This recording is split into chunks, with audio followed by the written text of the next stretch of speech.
So hello everyone, welcome to Unacademy class 11th and 12th commerce.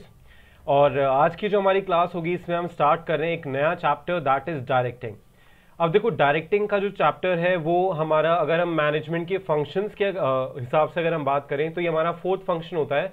क्योंकि सबसे पहले हमारे पास होता है क्या, सबसे पहले होता है प्लानिंग, देन होता है ऑर्गेनाइजिंग, देन होता है स्टाफिंग, और फिर उसके बाद फोर्थ फंक्शन हमारे पास आता है डायरेक्टिंग। अब यहाँ पे आज की जो हमारी क्लास होगी ना, इसको हम काफी सिंपल सा रखेंगे, इसके अंदर कोई ज्यादा कॉम्प्लिकेटेड चीज नहीं करेंगे।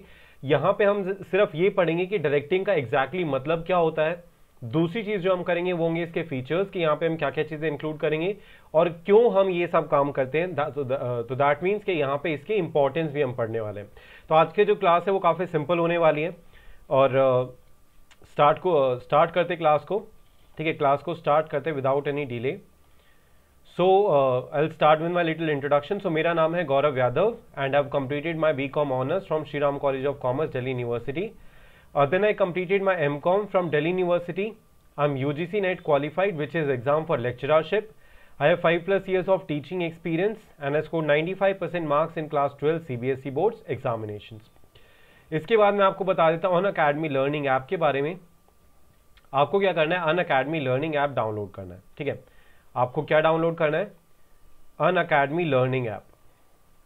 ठीक है, आप प्ले स्टोर से कर सकते हैं, ऐप स्टोर से कर सकते हैं, जो भी आप डिवाइस यूज करते हैं अकॉर्डिंगली आप उसको डाउनलोड कर सकते हैं। और वहां पे आप अगर मेरे नाम से अगर आप सर्च करोगे तो आपको मेरा प्रोफाइल मिलेगा। ठीक है, गौरव यादव के नाम से अगर आप सर्च करोगे तो मेरा प्रोफाइल आपको मिलेगा, उसको आपको कर लेना है फॉलो। ठीक है, उसको आपको फॉलो कर लेना है। अब क्यों फॉलो करना है, क्या रीजन है उसका, तो वहां पे आपको मिलेंगी दो चीजें। पहली जो चीज है वो है हमारी स्पेशल क्लासेस। ठीक है, जो पहली चीज आपको वहां पे मिलेगी वो होगी स्पेशल क्लासेस हमारी। सो स्पेशल क्लासेस हमारी जो होती हैं वो फ्री टू वॉच होती हैं, हर कोई इसको देख सकता है, उसके लिए आपको सब्सक्रिप्शन लेने की कोई जरूरत नहीं है। जस्ट आपको ऐप डाउनलोड करना है, फॉलो कर लेना है, तो नोटिफिकेशन भी आपको क्या होती है, साथ साथ मिलती रहती है। सो स्पेशल क्लास का जो हमारा शेड्यूल है that is Monday, Wednesday and Friday, that means MWF 6 to 7 PM। Alright, so 3 classes हमारी ऑलरेडी हो चुकी है। हमने लास्ट वीक में ही क्लासेस स्टार्ट करी थी जिसके अंदर हमने बैंकिंग चैप्टर पूरा कंप्लीट कर लिया। ठीक है, मतलब जो भी इंपॉर्टेंट पॉइंट्स हैं वो सारे हमने इंक्लूड कर दिए हैं उसके अंदर। तो जिसने अभी तक वो क्लास अटेंड नहीं करी है वो अटेंड कर सकते हो। काफ़ी इंटरेस्टिंग से हमारा सेशन हुआ था वो।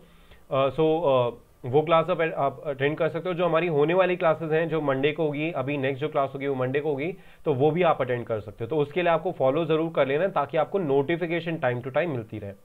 इसके बाद जो हमारा प्लस कोर्स है, जो प्लस कोर्स है वो ऑलरेडी हमारा लॉन्च हो चुका है। जो हमारा प्लस कोर्स है वो ऑलरेडी लॉन्च हो चुका है, ऑलमोस्ट 2 हफ्ते हो चुके हैं। अगर आज से अगर मैं उसको कंपेयर करूं तो 2 वीक्स उसको हो गए हैं। अभी हम वहाँ पे मार्केटिंग चैप्टर हमने स्टार्ट कर दिया, फाइनेंशियल मार्केट हमारा कंप्लीट हो गया, मार्केटिंग चैप्टर हम कर रहे हैं।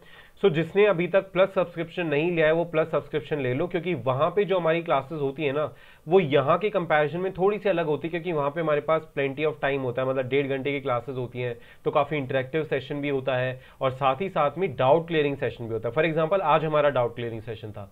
तो डाउट क्लियरिंग सेशन क्या होता है, इसमें हम क्या करते हैं कि भाई हर 3 क्लासेस के बाद एक हमारा सेशन होता है जहां पे हम सिर्फ डाउट्स क्लियर करते हैं। ठीक है, जो भी आपके डाउट्स है, जिस भी तरह के डाउट्स हैं जो हमने प्रीवियस 3 क्लासेस करी होती है ना, उससे रिलेटेड सारे आपके डाउट्स क्लियर करते हैं। इन केस आपको कोई डाउट नहीं है तो हम सारी चीजें एक बार रिवाइज कर लेते हैं, सारे पॉइंटर्स को हम रिवाइज कर लेते हैं। क्योंकि अभी तक आपको ये चीज तो समझ में आ गई होगी कि बिजनेस स्टडीज में जो मेन खेल है ना वो पॉइंटर्स को याद रखने का है। क्योंकि अगर मान लो कि आपको समझ में आ भी गया, जो टॉपिक हम करें वो समझ में आ भी गया, लेकिन पॉइंटर्स अगर लर्न नहीं हो रहे ना तो वो थोड़ा सा डिफिकल्टी वहां पे हो सकती है। तो अगर हम वहां पे इतना ज्यादा रिपीटिशन कर लेते हैं, वहां पे इतनी बार हम उसको रिवाइज कर लेते हैं चीजों को, कि आपको वो चीजें ना रट जाएंगी और आपको एक्सेस में कोई मेहनत करने की जरूरत नहीं पड़ेगी। इसी तरह से जब आप सब्सक्रिप्शन लेते हो, ठीक है, वैसे तो आपके पास वेरियस ऑल्टरनेटिव्स अवेलेबल हैं, 1 मंथ, 3 मंथ, 6 मंथ, 12 मंथ्स, लेकिन मैं आपको पर्सनली सजेस्ट करूंगा 6 मंथ्स का सब्सक्रिप्शन। क्योंकि आइडियली जैसे आपको पता है कि भाई 6 मंथ्स ऑलमोस्ट बचे हुए हैं आपके एग्जाम के लिए। सो 6 मंथ्स का जो सब्सक्रिप्शन है उसकी जो एक्चुअल कॉस्ट है वो है 10,000 रुपीज। ठीक है, अब यहाँ पे हमारे ना सारे सब्जेक्ट इंक्लूड होंगे। ठीक है, अकाउंट्स भी होगा, इकोनॉमिक्स भी होगा, बिजनेस भी होगा, मैथ्स भी होगा, इंग्लिश भी होगा, साथ ही साथ में अगर आपका कोई एडिशनल सब्जेक्ट है, जैसे बहुतों के पास फिजिकल एजुकेशन होगा, बहुत लोगों ने क्या किया होगा, उन्होंने इंफॉर्मेशन टेक्नोलॉजी आईटी जो कंप्यूटर वाला जो टॉपिक है वो आपने ऑप्ट किया होगा। तो जो भी आपके एडिशनल सब्जेक्ट्स है ना वो भी आपको वहां पे क्लासेस मिल जाएंगी।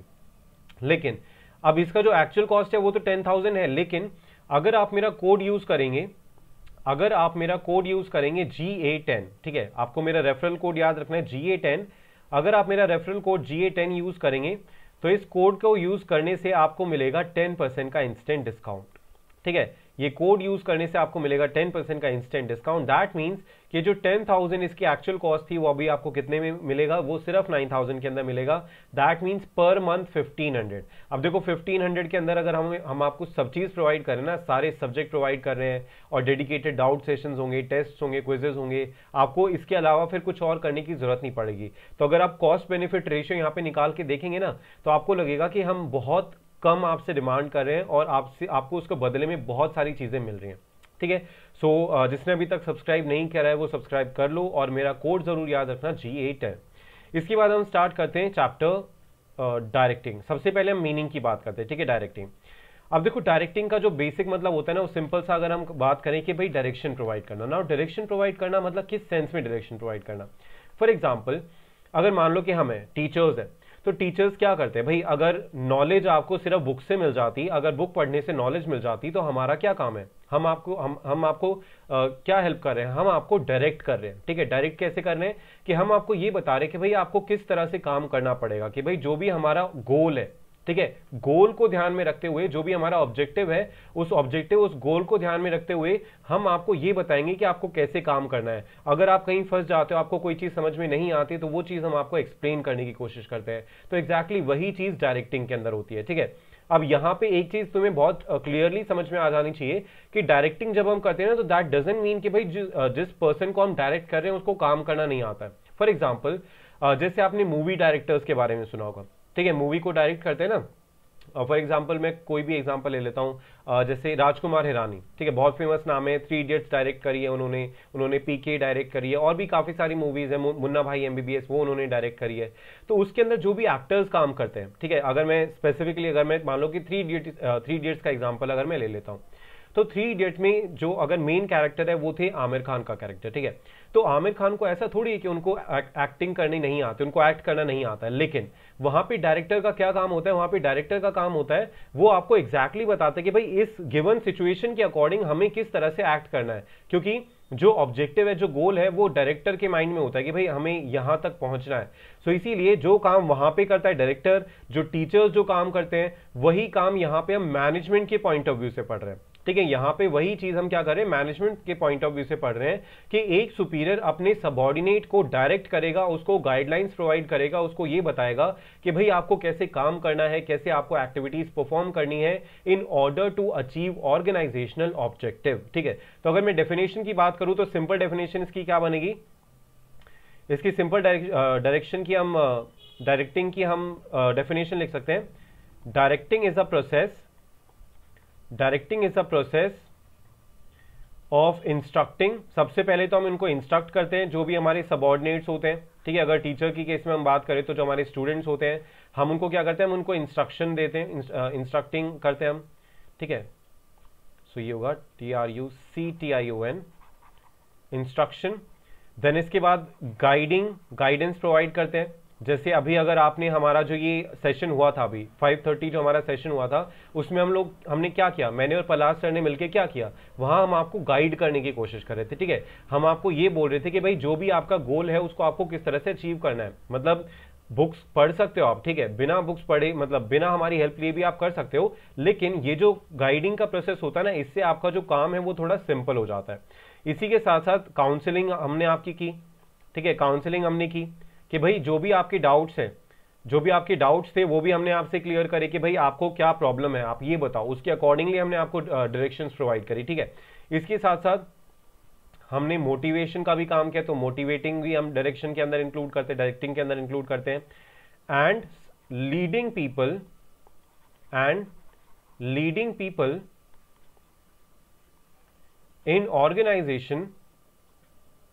in an organization to achieve its objective, to achieve its objective. ठीक है, सो सिंपल सी डेफिनेशन हो गई कि the directing is a process of instructing, ये मैंने दोबारा से इंस्ट्रक्शन लिख दिया, I am really sorry, instructing, guiding, counselling, motivating and leading people in an organization to achieve its objective. कि भाई जो भी ऑर्गेनाइजेशन के ऑब्जेक्टिव्स है ना, उनको अचीव करने के लिए हम आपको, जो भी हमारे सबऑर्डिनेट्स हैं, उनको हम किस तरह से इंस्ट्रक्ट करेंगे, उनको किस तरह से हम गाइड करेंगे, अगर कोई लो फील कर रहा है तो उसको कैसे मोटिवेट करेंगे, कैसे हम लीड करेंगे अपनी टीम को, तो वो सारी चीजें हम करते हैं डायरेक्टिंग के अंदर। ठीक है, तो सिंपल मतलब समझ में आए तो डायरेक्टिंग का मतलब बेसिक, अगर मैं बहुत सिंपल टर्म से प्रोवाइड करूं बताऊं ना आपको, तो डायरेक्टिंग का बहुत सिंपल सा मतलब यही होता है कि भाई डायरेक्शन प्रोवाइड करना। ठीक है, डायरेक्शन प्रोवाइड करना कि आपको एग्जैक्टली क्या काम करना है, और अगर आप किसी काम को करने में आप मान लो कि आपसे नहीं हो पा रहा है, तो हम आपको फिर गाइड करते कि भाई आप इस काम को कैसे सिंपली वे में कर सकते हो। अगर आप निराश हो चुके हो बहुत ज्यादा, आपको लग रहा है कि भाई कोई कुछ हो ही नहीं पा रहा है, तो हम आपको मोटिवेट करने का भी काम करते हैं, काउंसिल करने का भी काम करते हैं। सो ये सारे हम चीजें इंक्लूड करते हैं डायरेक्टिंग के प्रोसेस के अंडर। ठीक है, इसके बाद नेक्स्ट हमारे पास क्या आता है, नेक्स्ट हम यहाँ पे बोलते हैं कि इसका मतलब ना सिर्फ कम्युनिकेटिंग नहीं होता है। ठीक है, जब भी हम डायरेक्टिंग की बात करते हैं ना, तो इसका मतलब सिर्फ कम्युनिकेशन करना नहीं होता। यहाँ पे ये नहीं होता कि भाई अगर मान लो कि मैं आता हूँ क्लास के अंदर, ठीक है, मैं क्लास के अंदर आता हूँ और मैं तुम्हें बोलता हूँ कि भाई ये कर लो, ये कर लो, ये कर लो, भाई ये नहीं बताता कि ये करना कैसे है। ठीक है, तो उस केस में क्या होगा, उस केस में हम सक्सेसफुल नहीं हो पाएंगे। तो यहाँ पे हम बोलते हैं कि सिर्फ कम्युनिकेटिंग नहीं होता, सिर्फ कम्युनिकेटिंग नहीं होता, यहाँ पे हम आपको सुपरवाइज भी करते हैं। ठीक है, सुपरवाइज भी करते हैं कि भाई आपको ये चैप्टर पढ़ना है, कौन सी बुक से पढ़ना है, भाई एनसीईआरटी से पढ़ना है। केस स्टडीज पढ़नी है तो भाई वो आप कहीं से पढ़ सकते हो, जो भी आपके पास बुक अवेलेबल है, कोई इंटरनेट पे कोई मटेरियल अवेलेबल है, वो आप कहीं से भी कर सकते हो। सो यहाँ पे सिर्फ कम्युनिकेटिंग नहीं होता, यहाँ पे सुपरवाइजिंग भी होता है, यहाँ पे मोटिवेटिंग भी होता है, यहाँ पे लीडरशिप भी होता है। तो बेसिकली जब भी हम डायरेक्टिंग की बात करते हैं ना, तो हम इसको 3 पार्ट्स के अंदर डिवाइड कर देते हैं। मतलब जो हमें यहाँ पे इस लेवल पे पढ़ना है, एक तो हमारा सुपरवाइज करना हो गया। ठीक है, सिर्फ कम्युनिकेशन नहीं होता, यहाँ पे सुपरवाइज करना भी होता है, देन यहां पे लीडरशिप भी होता है। ठीक है, एक सेकेंड, यहां पे हम लीडरशिप भी इंक्लूड करते हैं, और साथ साथ हम मोटिवेशन भी हम आपको प्रोवाइड करते हैं। ठीक है, जो भी मैनेजर्स होते हैं वो मोटिवेशन भी प्रोवाइड करते हैं, और वो ये बताते हैं भाई अगर आपको ये मतलब अगर आप ये काम करोगे तो इससे आपको भी बेनिफिट होगा। ठीक है, ऐसा नहीं है कि आप अगर कोई काम करें तो उससे ऑर्गेनाइजेशन को बेनिफिट होगा, उससे आपको भी बेनिफिट होगा, ये सारी चीजें भी हम बताते हैं। ठीक है, तो यहाँ पे सिंपल सी बात हमेशा ये ध्यान रखना कि directing doesn't only means communicating. यहाँ पे हम ये नहीं बोल रहे कि हमने सिर्फ बोल दे भाई काम कर लो, नो, हम यहाँ पे आपको सुपरवाइज करते हैं, लीड करते हैं, मोटिवेशन आपको प्रोवाइड करते हैं। सो जो भी सारे काम होते हैं ना, ये सारे काम एक मैनेजर करता है अपने सबऑर्डिनेट्स के साथ in the process of directing. ठीक है, ये चीज हो गया। इसके बाद नेक्स्ट हमारे पास आते हैं इसके कैरेक्टरिस्टिक्स। कैरेक्टरिस्टिक्स, अब देखो नेचर, फीचर, कैरेक्टरिस्टिक्स एक ही चीज होती है, तो इसके बीच में कंफ्यूज मत होना। मेजरली अगर हम फर्स्ट चैप्टर को छोड़ दे तो फर्स्ट चैप्टर को छोड़ के हर जगह तुम्हें ये दिखेगा कि नेचर, फीचर, कैरेक्टरिस्टिक्स को ना हम इंटरचेंजेबली यूज करते हैं, तो उसमें कोई गलत चीज नहीं है, वो सेम ही चीज होती है, तो कंफ्यूज उसके अंदर बिल्कुल भी मत होना। सो यहाँ पे हमारे पास सबसे पहला पॉइंट आता है डायरेक्टिंग इनिशिएट्स एक्शंस। तो देखो अभी तक हमारे पास जो जो स्टेप्स थे वो कौन कौन से थे। अभी तक हमने प्लान किया, ठीक है, अभी तक हमने प्लानिंग की, ठीक है, उसके बाद हमने ऑर्गेनाइजिंग की, ठीक है, ऑर्गेनाइजिंग की, मैनेजमेंट फंक्शन की मैं बात कर रहा हूं, उसके बाद हमने स्टाफिंग की, ठीक है, ये काम हमने किया। ठीक है, सो यहां पे प्लानिंग का मतलब तो भाई हम सिर्फ सोच रहे हैं, हम प्लान बना रहे हैं, हम एक स्ट्रक्चर क्रिएट करें कि फ्यूचर में हमें क्या क्या काम करना है। ऑर्गेनाइजिंग में हमने बोला कि भाई ऑर्गेनाइजेशन स्ट्रक्चर बनाया कि कौन किसको रिपोर्ट करेगा, basically authority responsibility relationship establish किया। स्टाफिंग के अंदर हम बोलते हैं कि भाई अगर किसी भी तरह से लोगों की मतलब एम्प्लॉइज की ऑर्गेनाइजेशन के अंदर कमी है, तो उस ऑर्गेनाइजेशन के अंदर हम लोगों को लेकर आते हैं, तो हम इंक्लूड करते हैं स्टाफिंग के अंदर। तो प्लानिंग, ऑर्गेनाइजिंग, स्टाफिंग में हम क्या कर रहे हैं, वहां पे एक्चुअल काम नहीं हो रहा है। स्टाफिंग में हम थोड़ा बहुत इंक्लूड कर सकते हैं कि भाई वहां पे हम प्लेसमेंट ओरिएंटेशन की बात करते थे, तो वहां पे एक्चुअल में काम हो रहा है, परफॉर्मेंस अप्रेजल भी हम कर रहे हैं, ठीक है। लेकिन एक बार जब किसी पर्सन ने एक्चुअल में काम किया, ठीक है, मान लो कि कोई नया एम्प्लॉय है, अगर उसको ये लगता है कि भाई मैंने इस ऑर्गेनाइजेशन को क्यों ज्वाइन कर लिया, अगर उसको किसी भी तरह से मोटिवेशन की कमी फील हो रही है, तो वो काम हम कहाँ करते हैं, वो हम काम करते हैं डायरेक्टिंग के अंदर। तो एक्शंस की अगर हम बात करें कि भाई एक्शंस एक्चुअल में कहाँ पे मतलब कहाँ पे किए जाते हैं, तो वो हम इंक्लूड करते हैं डायरेक्टिंग के अंदर, ठीक है। So directing is a key managerial function.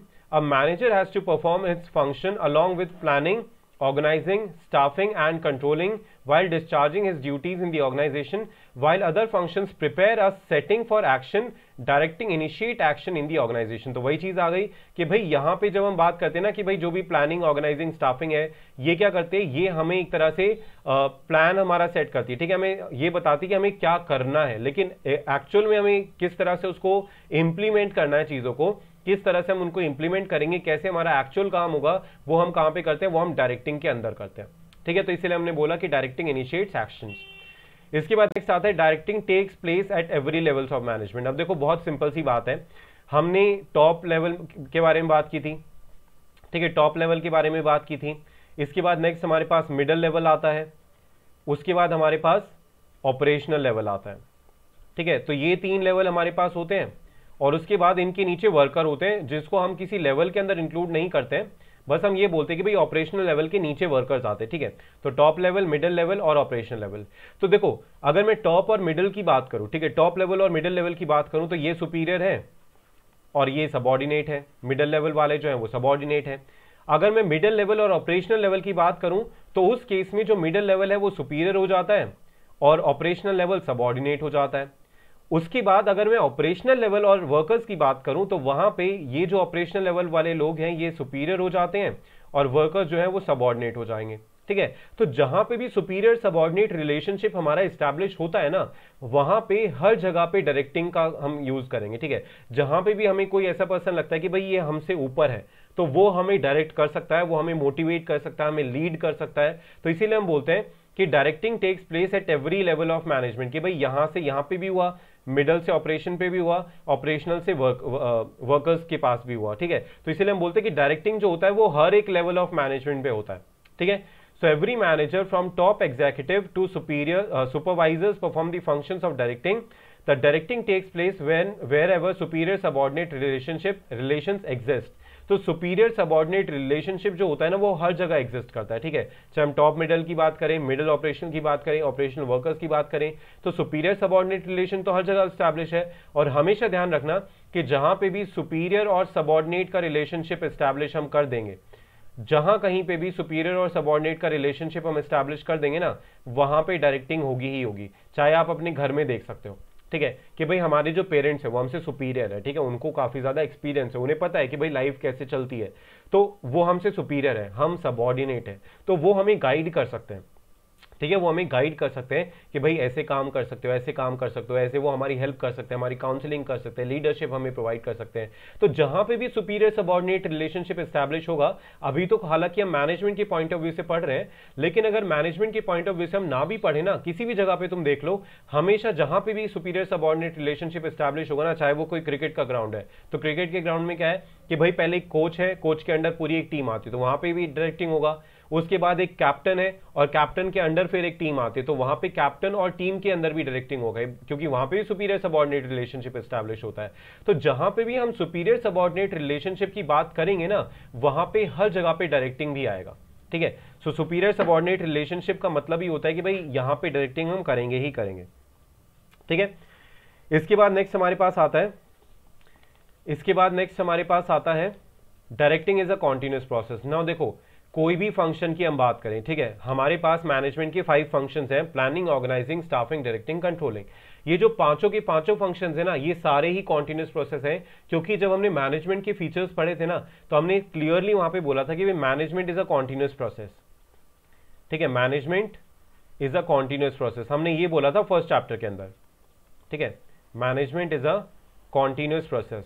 तो मैनेजमेंट जब as a whole continuous process हम बोलते हैं, तो उसके अंदर जो चीजें आएंगी वो तो ऑब्वियसली बार बार होंगी। हो सकता है कि भाई जैसे स्टाफिंग का कोई फंक्शन है, तो स्टाफिंग का हो सकता है कि भाई हमें किसी एक पर्टिकुलर पॉइंट ऑफ टाइम पे जरूरत ना हो, ठीक है, हमें इंप्लॉइज को हायर करने की जरूरत ना हो, लेकिन जनरली ऐसी जो सिचुएशन होती है ना वो बहुत कम अराइज होती है। अगर आप अपने स्कूल का भी एग्जाम्पल देखेंगे ना, तो स्कूल में भी लगभग हर साल, तो क्या मैं कहूँ कि साल में कितनी बार नए टीचर्स आते हैं, ठीक है, साल में कितनी बार नई टीचर्स आते हैं, कितने टीचर्स छोड़ के जाते हैं, तो स्टाफिंग का फंक्शन भी होता है, प्लानिंग तो भाई हमें पता ही है, ऑर्गेनाइजिंग का भी हमें पता है, डायरेक्टिंग भी इसी तरह से कॉन्टिन्यूस प्रोसेस होता है। यहाँ पे ऐसा नहीं होगा कि एक बार आपको डायरेक्ट कर दिया, आपको एक बार बता दिया कि क्या काम करना है, उसके बाद भाई करते रहो, नहीं ऐसा नहीं होगा। ये कॉन्टिन्यूस प्रोसेस होगा जब तक ऑर्गेनाइजेशन रहेगी, जब तक ऑर्गेनाइजेशन रहेगी मैनेजर बदलता रहेगा। जो मैनेजर आपको डायरेक्ट कर रहा है, कि मान लो कि हम किसी सबऑर्डिनेट पोजीशन पे है, तो हमारे ऊपर जो मैनेजर है वो हो सकता है कि वो चेंज होता रहे, लेकिन जो डायरेक्टिंग का प्रोसेस है ना वो कॉन्टिन्यूअस चलता रहेगा। ठीक है, जब तक ऑर्गेनाइजेशन है, तब तक डायरेक्टिंग का जो प्रोसेस है वो कॉन्टिन्यूअसली चलता ही रहेगा। So directing is a continuous activity, it takes place throughout the life of the organization irrespective of the people occupying managerial positions। बहुत सिंपल सी बात है कि जैसे ही मोटिवेट करना बंद, जैसे ही मोटिवेट करना बंद, वैसे ही काम होना भी बंद। कि भाई अगर मैं टीचर्स का भी मान लो बात कर लूं, तो टीचर्स के लिए तो भाई स्टूडेंट्स हर साल चेंज होते हैं ना। आज तुम हमसे पढ़ रहे हो, ठीक है, 6 महीने बाद तुम्हारे बोर्ड्स एग्जाम हो जाएंगे, तुम किसी और टीचर से पढ़ोगे, हमारे पास कोई और स्टूडेंट्स आएंगे तो उनको भी हम डायरेक्ट करेंगे। ऐसा थोड़ी कि भाई तुम्हें डायरेक्शन प्रोवाइड कर दिया, इसके बाद भाई बस खत्म, हमारा काम हो गया, नहीं। जितनी बार भी हम पढ़ाएंगे, जितनी बार भी हम सेशन स्टार्ट करेंगे ना, उतनी बार हम आपको मोटिवेट करेंगे, हम आपको डायरेक्ट करेंगे। ठीक है, तो इसी तरह से ऑर्गेनाइजेशन में भी यही होता है कि मैनेजरियल पोजीशन जो है, सुपीरियर हो सकता है चेंज हो जाए, सबऑर्डिनेट हो सकता है चेंज हो जाए, लेकिन डायरेक्टिंग का जो काम है वो कॉन्टिन्यूअसली चलता रहेगा बिना रुके। ठीक है, नेक्स्ट हमारे पास आता है directing flows from top to bottom. तो यहां पे अभी हमने टॉप मिडल और ऑपरेशन लेवल की बात की थी कि भाई टॉप लेवल किसको डायरेक्ट करेगा, मिडल लेवल को। मिडल लेवल को बताएगा कि भाई आपको क्या काम करना है, कैसे काम करना है, ये वो होगा। मिडल लेवल जो होगा वो ऑपरेशनल लेवल को बताएगा कि भाई आपको कैसे काम करना है, अगर आपको ये लगता है कि ये काम हम नहीं कर सकते तो उनको मोटिवेट कैसे करना है, उनको सुपरवाइज कैसे करना है, उनको लीड कैसे करना है, उनकी जो भी टीम है उसको लीड कैसे करना है। देन ऑपरेशनल लेवल जो होगा वो किसको डायरेक्ट करेगा, वो वर्कर्स को डायरेक्ट करेगा। तो यहां पे देखो टॉप से बॉटम हो गया ना, कि टॉप से मिडल पे आया, फिर मिडल से ऑपरेशनल की बात की, ऑपरेशनल से वर्कर की बात की। ठीक है, अब वैसे तो हम ये भी बोल सकते हैं कि भाई टॉप लेवल जो है वो डायरेक्टली ऑपरेशनल को भी कह सकता है कुछ भी, ठीक है, वो वर्कर के पास भी जा सकता है। लेकिन जनरली क्योंकि हम मैनेजमेंट की हायरार्की की बात करते हैं ना, जैसे हमने स्केलर चेन पढ़ा था, तो स्केलर चेन में हमने क्लियरली ये बोला था कि भाई हम एक हायरार्की फॉलो करते हैं मैनेजमेंट के अंदर, कि हम मतलब ऐसे होता है कि एक जो सुपीरियर है वो अपने सबऑर्डिनेट के कॉन्टैक्ट में होता है। अगर हमें नीचे कोई बात पहुंचानी होती है ना, तो हमें क्या करना होता है, उस स्केलर चेन को फॉलो करना पड़ता है। तो जनरली क्योंकि उस तरह की चीजें हम फॉलो करते हैं, सो उसकी वजह से हम ऐसे बोलते हैं कि भाई टॉप लेवल मिडल लेवल को बताएगा कोई भी चीज, मिडल लेवल ऑपरेशन लेवल को डायरेक्ट करेगा, ऑपरेशन लेवल वर्कर्स को डायरेक्ट करेगा। तो इसीलिए हम बोलते हैं कि जो डायरेक्टिंग होता है ना वो टॉप टू बॉटम फ्लो करता है। ठीक है, so directing is the first initiated at top level and flows to the bottom through organizational hierarchy. It means that every manager can direct his immediate subordinate and take instructions from their immediate boss. ठीक है, तो काफी clear है कि जो हमारा immediate subordinate है, जैसे मैंने आपको बताया कि भाई हम मैनेजमेंट में एक हायरार्की फॉलो करते हैं, ठीक है, कि टॉप लेवल मैनेजमेंट है, उसका इमीडिएट सुपीरियर कौन है, मिडल लेवल है। ठीक है, तो टॉप लेवल किसको गाइड करेगा, मिडल लेवल को गाइड करेगा। मिडल लेवल अगर सुपीरियर है तो उसका इमीडिएट सबऑर्डिनेट कौन है, ऑपरेशनल लेवल, तो वो किसको गाइड करेगा, मिडल लेवल ऑपरेशन लेवल को गाइड करेगा। ऑपरेशनल लेवल सुपीरियर अगर है तो उसका सबऑर्डिनेट कौन है, वर्कर है, तो ऑपरेशनल लेवल क्योंकि उसका इमीडिएट सबऑर्डिनेट जो है वो कौन है, वर्कर है, तो वो उसको डायरेक्ट करेगा। तो यहां पे हम यही बोलते हैं कि जो हमारा इमीडिएट बॉस होता है या फिर जो हमारा इमीडिएट सबऑर्डिनेट होता है ना, उनसे हम या तो मोटिवेशन रिसीव करते हैं या फिर हम उनको मोटिवेशन प्रोवाइड करते हैं। ठीक है, सो इस तरह से ये फ्लो करता है। सो ये थे हमारे कैरेक्टरिस्टिक्स ऑफ डायरेक्टिंग। इसके बाद नेक्स्ट हमारे पास आता है importance of directing. Now importance of directing में पहला पॉइंट ऑलमोस्ट सेम है। ठीक है, ये पॉइंट तुम्हें ऑलमोस्ट सेम लगेगा जो हमने फीचर्स के अंदर पढ़ा था। तो फीचर्स में भी हमने यही बोला था कि भाई डायरेक्टिंग इनिशिएट्स एक्शन, तो ये यहाँ पे भी वही चीज है कि क्योंकि जब तक हम आपको ये नहीं बताते, जब तक एक मैनेजर एक सुपीरियर अपने सबऑर्डिनेट को ये नहीं बताता है कि भाई मैंने आपको ये तो बोल दिया कि भाई आपको ये एक पर्टिकुलर काम करना है, लेकिन वो एग्जैक्टली किस तरह से करोगे, ठीक है, किस तरह से करोगे, जब तक आपको नहीं बताया जाएगा ना, तब तक कुछ ना कुछ उसके अंदर कंफ्यूजन रहेगी ही रहेगी। ठीक है, उसको हम बिल्कुल एलिमिनेट कर ही नहीं सकते। तो इसीलिए हम बोलते हैं कि एक्शंस को इनिशिएट करता है बेसिकली। ठीक है, so directing helps in initiate action by people in organisation towards attainment of desired objective. For example, if a superior guides his subordinate and clarifies their doubt in performing a task, it will help the worker to achieve work target given to him. So वही चीज हो गई जो मैंने आपको बताया कि भाई सिर्फ काम बता देने से नहीं होगा, हमें आपको ये भी बताना पड़ेगा कि भाई ये पर्टिकुलर काम आपको कैसे करना है। ठीक है, किस तरह से आप इस काम को करोगे तो हमारा जो ऑर्गेनाइजेशनल ऑब्जेक्टिव है वो अचीव हो पाएगा। सो इसीलिए जो डायरेक्टिंग होती है वो एक्शंस को इनिशिएट भी करती है, ठीक है, उसको करने में हेल्प भी करता है। नेक्स्ट हमारे पास आता है इंटीग्रेट ग्रुप एक्टिविटीज। अब देखो बहुत सिंपल सी बात है, एक सुपीरियर जो है वो क्या कर रहा है, वो सभी जो भी उसके सबऑर्डिनेट हैं। अब देखो जैसे हम टीचर्स आपको जनरली एक बात बोलते हैं कि भाई हमारे लिए हर एक स्टूडेंट एक जैसा है, ठीक है, चाहे कोई बहुत अच्छे मार्क्स लेके आ रहा है या फिर कोई अभी इतने अच्छे मार्क्स नहीं भी लेके आ रहा है, लेकिन हमारे मन में किसी के लिए ऐसे कोई नहीं होता है कि भाई ये अच्छा परफॉर्म नहीं कर रहा है तो मैं इसको गाइड भी नहीं करूंगा। नहीं, हम हमेशा ये सोचते हैं कि भाई अगर कोई कम मार्क्स ला रहा है ना तो हम उसको ज्यादा गाइडेंस प्रोवाइड करें कि भाई अगर तुम्हें कोई प्रॉब्लम है तो हमें बताओ, क्योंकि जब तक बताओगे नहीं तब तक हम कैसे करेंगे। तो सेम चीज यहाँ पे होती है, ठीक है। यहाँ पे हम क्या करते हैं, यहाँ पे हम हमेशा ये करने की कोशिश करते हैं कि भाई जब हम डायरेक्ट करते हैं ना लोगों को, ऑर्गेनाइजेशन के पॉइंट ऑफ व्यू से मैं तुम्हें बता रहा हूँ कि जब हम लोगों को डायरेक्ट करते हैं तो वहां पे हम हमेशा एक चीज ध्यान रखते हैं कि भाई जब तक सब लोग मिलके आपस में काम नहीं करेंगे, जब तक सब लोग आपस में मिलके काम नहीं करेंगे तब तक जो हमारा मेन पर्पस है ना वो एस्टैब्लिश हम नहीं कर पाएंगे, वो हम फुलफिल नहीं कर पाएंगे।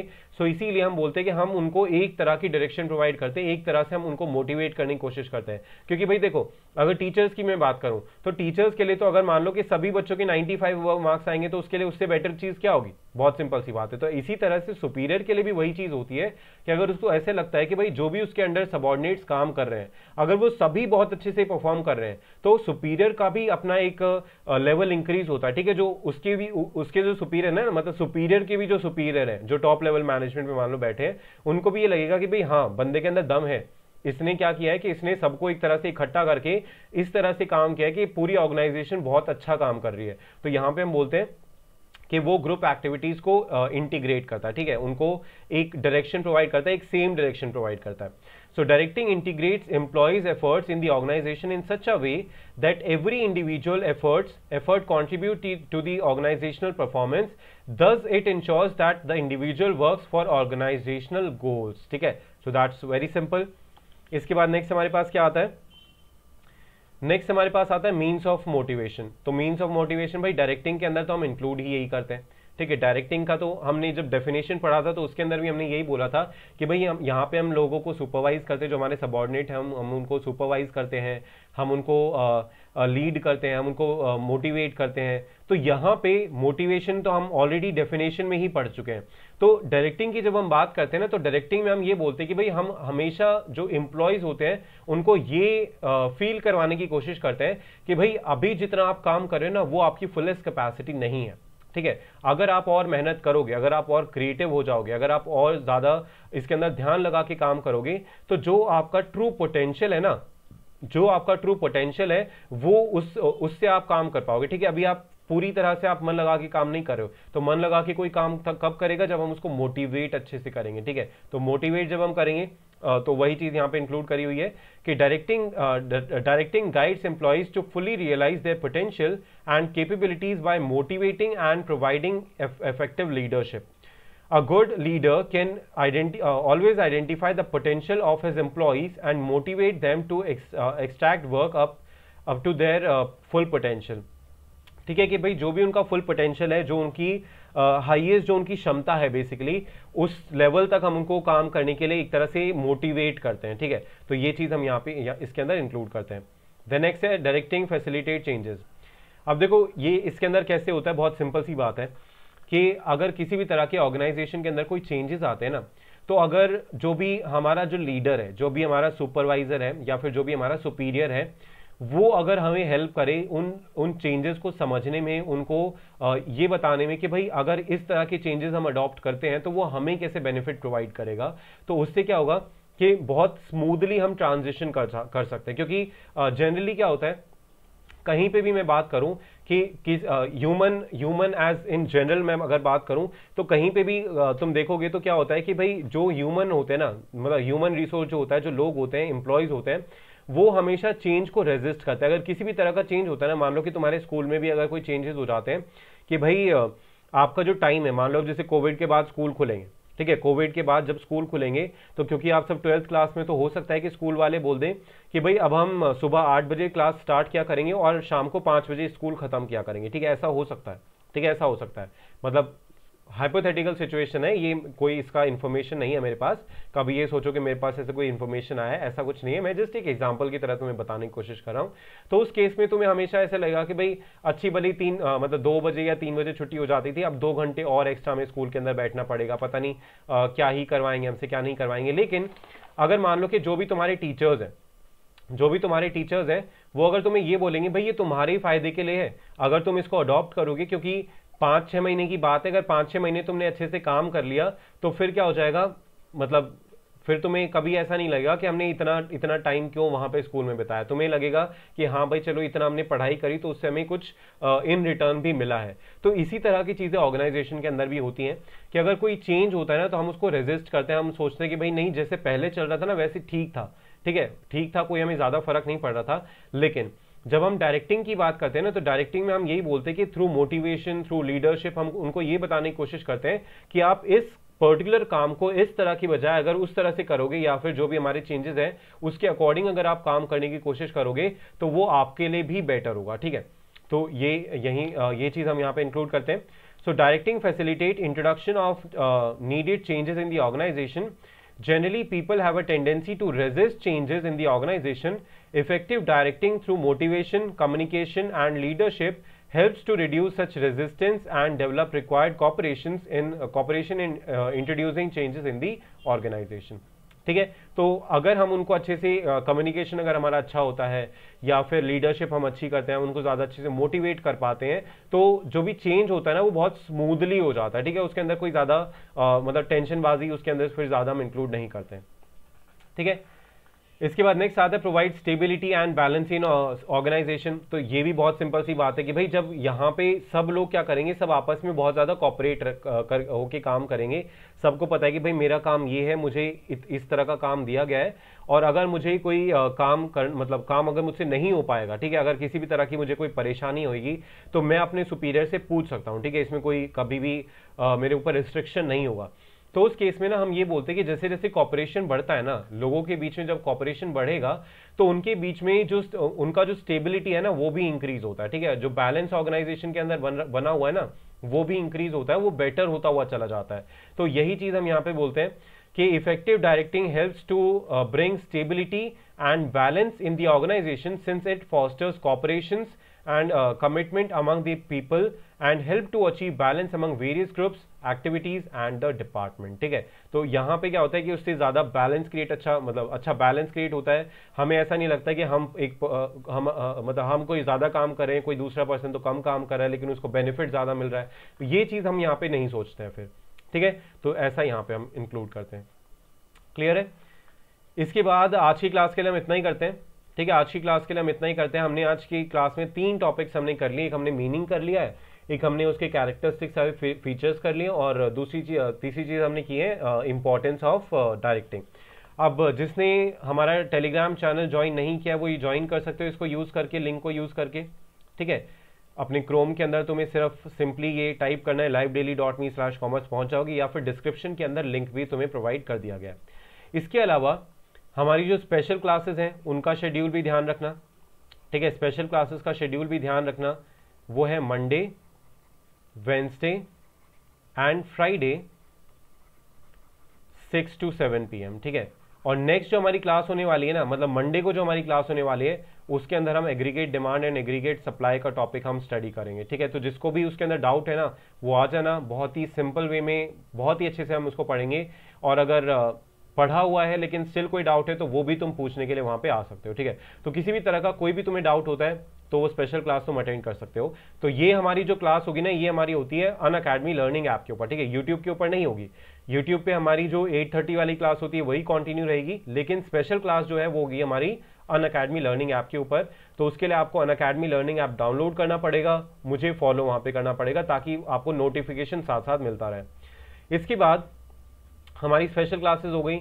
इसके बाद प्लस कोर्स हमारा ऑलरेडी लॉन्च हो चुका है, जैसे मैंने आपको पहले बताया। तो 6 मंथ्स का सब्सक्रिप्शन आप परचेज कर सकते हैं, ठीक है। 6 मंथ्स का सब्सक्रिप्शन आप परचेज कर सकते हैं फॉर ₹9,000, ठीक है। 9,000 के अंदर सारे सब्जेक्ट आपके इंक्लूडेड होंगे, चाहे आपके मेन सब्जेक्ट है, चाहे लैंग्वेज है कि इंग्लिश है या फिर कोई और लैंग्वेज आपके पास, या फिर जो भी आपके पास एडिशनल सब्जेक्ट्स हैं, ठीक है, एडिशनल सब्जेक्ट्स भी अगर आपके पास हैं तो वो भी वहाँ पे हो जाएंगे। और ये 9000 का जो प्राइस आपको मिलेगा, ये मिलेगा मेरा कोड अप्लाई करने के बाद, दैट इज GA10। ठीक है, तो मेरा कोड जरूर याद रखना GA10, इसको यूज करने से आपको 10% का डिस्काउंट मिल जाएगा। ठीक है, सो आज की क्लास के लिए हम इतना ही रखते हैं। अब इसके आगे के जो टॉपिक्स हैं, ठीक है, डायरेक्टिंग में जो आगे के टॉपिक्स हैं वो हम करेंगे नेक्स्ट क्लास में। अभी आज की क्लास के लिए हम इतना ही करते हैं। So thank you so much for joining in everyone and have a very good night. Thank you.